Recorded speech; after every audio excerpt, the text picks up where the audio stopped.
جو انسان کو تباہ و برباد کر دیتی ہے. اور اللہ کے نبی صلی اللہ علیہ وسلم کی حدیث ہے کہ انسان کی تقدیر پر کوئی چیز غالب آئے وہ ایک ایسی چیز جو جادو اور جنات سے بھی خطرناک ہے، جو انسان کو فوری قبر میں پہنچا دیتی ہے، جو انسان کو بیماری میں مبتلا کر دیتی ہے، جو انسان کی تقدیر پر غالب آ جاتی ہے. وہ چیز اصل میں ہے کیا؟ السلام علیکم ورحمۃ اللہ وبرکاتہ.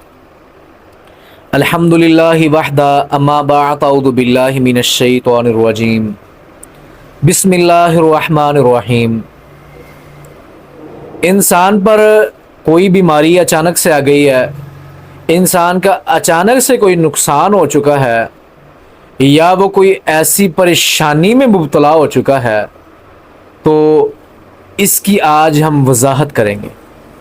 اور انسان کو جو موت کے منہ میں دھکیل دینے والی چیز وہ کیا ہے، جس کے بارے میں واضح حدیثیں بھی موجود ہے اور قرآن پاک میں آیات بھی موجود ہیں. اب یہ دو چیزیں آپ نے نوٹ کرنی زندگی کے اندر، حسد کیا ہے اور نظر کیا ہے. حسد وہ چیز ہے اگر کسی بندے کے پاس اللہ نے اسے نعمتیں عطا کر دی ہیں اور اس کو دوسرا بندہ کوئی جاننے والا اسے گندی نگاہ سے، گندی نظر سے اور گندے حسد سے دیکھتا ہے کہ اسے یہ چیز کیوں آ گئی، اس کے پاس یہ نعمت کیوں آ گئی.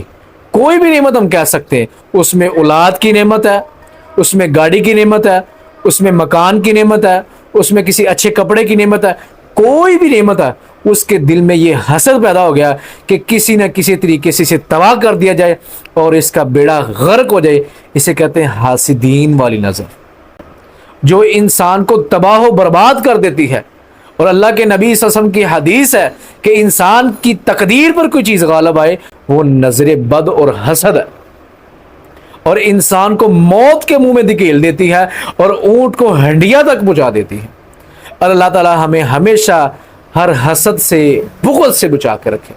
یہ وہ چیز ہے جو انسان کو برداشت نہیں ہوتی کہ اس کے پاس یہ چیز ہے، میرے پاس وہ چیز کیوں نہیں ہے، یا اس کے پاس وہ چیز ہے تو میرے پاس نہیں، اس کی بھی چیز تباہ ہو جائے، اس کا بیڑا ہی غرق ہو جائے. یہ ہے حسد.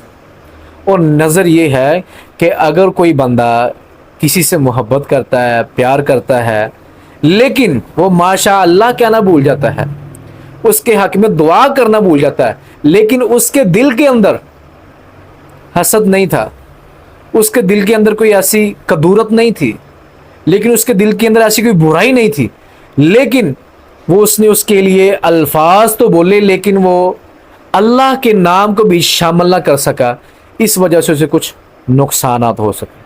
تو یہ بھی خطرناک ہے، لیکن یہ اتنی خطرناک نہیں جو جتنی وہ خطرناک ہے. کیونکہ صحابہ کرام کے دور میں بھی رسول اللہ صلی اللہ علیہ وسلم کے ایک صحابی ہیں، ایسے جسم سے کپڑا اتار رہے ہیں، تو ایک صحابی نے دیکھا کہ بھی بڑا پیارا تیرا، خوبصورت تیرا جسم ہے، لیکن اس کے بارے میں دعا کرنا بھول گئے. تو صحابی ایسے مچھلی کی طرح تڑپنا شروع ہو گئے، نیچے گر گئے. اور اللہ کے نبی صلی اللہ علیہ وسلم کو بلایا گیا تو آپ علیہ السلام نے فرمایا کہ لگ رہا کہ تمہیں نظر لگی ہے، کیا تیرا جسم تو نے کسی نے دیکھا؟ کہا جی دیکھا. کس نے؟ فلاں فلاں صحابی نے. تو آپ علیہ السلام نے اسے بلایا، آپ نے فرمایا کیا تم اپنی نگاہوں سے اسے قتل کرنا چاہتے تھے؟ کہ اللہ کے نبی نہیں. تو اپنے السلام نے فرمایا جب تو نے اس کا جسم دیکھا، ساری باتیں پوچھیں، تو اس کے حق میں دعا نہیں کی؟ تو فرمانے کہ اللہ کے نبی صلی اللہ علیہ وسلم میں اس کے حق میں دعا کرنا بھول گیا. تو اللہ کے نبی صلی اللہ علیہ وسلم نے اسے طریقہ بتایا کہ اس طریقے سے وضو کا پانی جمع کرو، اس کے کندھوں پہ بہا دو، تو انشاءاللہ اس کی نظر اتر جائے گی. جو حسد ہے، حسد کا معاملہ کیا تھا کہ کچھ لوگ آپ علیہ السلام کے دور میں یہودی لابی ایسے تھے وہ جو کہتے تھے کہ یہ نبی صلی اللہ علیہ وسلم دین کا کام کر رہے ہیں، لوگوں میں اخلاق بانٹ رہے ہیں، لوگوں کو اچھائی سکھا رہے ہیں. آج ہم حسد کی بنا پہ، بغض کی بنا پہ انہیں ایسی نظر لگا دیں گے، انہیں ایسی گندی نظر لگا دیں گے جن سے ان کی موت واقع ہو جائے. تو لیکن اللہ تبارک و تعالیٰ نے قرآن میں 2 آیات اتار دی، فرمایا کہ میرے محبوب ان آیات کو پڑھ لو، کسی کی نظر تمہیں نہیں لگے گی. تو اگر آپ کے ساتھ یہ دونوں مسائل ہیں تو آپ نے کرنا کیا؟ سب سے پہلے اپنے والدین کے وضو کے پانی کے ساتھ غسل کرنا. اگر آپ کو کسی کا پتہ چل گیا کہ اس کی نظر لگی ہے تو آپ اسے کہہ دیں کہ اپنے وضو کا پانی دیں، تو کہے گا جی میری نظر تو بڑی گندی ہے نا، جو میں آپ کو بری نظروں سے دیکھتا ہوں، جو میری نظر لگ گئی. تو بہتر حل یہ ہے کہ آپ والدین کے وضو کے پانی سے غسل کر لیں۔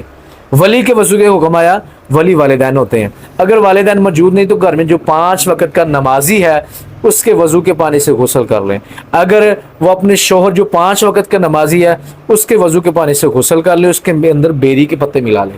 تو اس کے ساتھ ساتھ سورۃ الفاتحہ، آیت الکرسی اور سورۃ قلم کی 2 آخری آیات 11 مرتبہ، سورۃ فلق اور ناس 11 مرتبہ پڑھ کر پانی پہ دم کر کے پانی پی لے اور اپنے سر کو واش کر لے، تو انشاءاللہ اس کی نظر یہ اتر جائے گی۔